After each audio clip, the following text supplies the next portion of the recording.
Hi guys, good morning guys. How are you guys? I hope you're okay guys. And ndakudza ine zvefunction iriko musi wa 12 July ku Northampton. And Team Northampton, are you in the house? Are you there, Team Northampton? Yes, there is an event that is happening on the 12th of July ku Northampton. Leicester Community Hall, and inenge iri barbecue guys, ndo nguva yekugochika gochi. But one thing I like about this event, and it's a biblical event, right? These people that are hosting this event, varikuitira madzimai, is kind of a charity event whereby the money goes towards kuvakadzi varikuenda kuconference anditika kuZambia anditika for this women thing. I don't know mungozwa zvemadzimai church and whatnot andimaona. So guys, musi wa12 ngatisanganei ku Leicester Community Hall ku Northampton neuwandu hwedu, uyai tigoche, uyai tifare, uyai tizivane. Let's mingle guys. Kufa kwakauya unodona vamwe venyu makauya muri mega mukati meno nyika haunawo unoziva.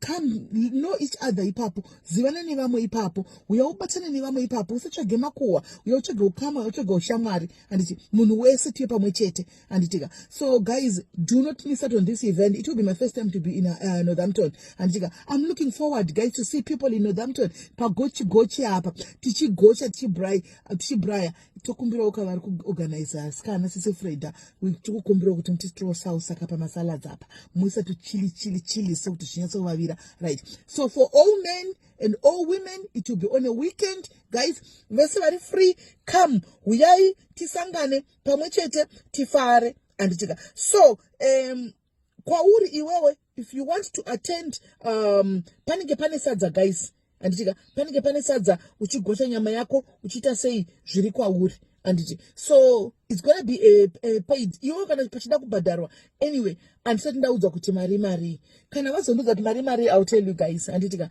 Just pay that flyer iro randakaisa apo, flyer iro motarisa mabanking details aripo anditika, and then you pay for your sadza, for your nyama, for your salads anditika. Moya tosangana tiri pamwe chete anditika.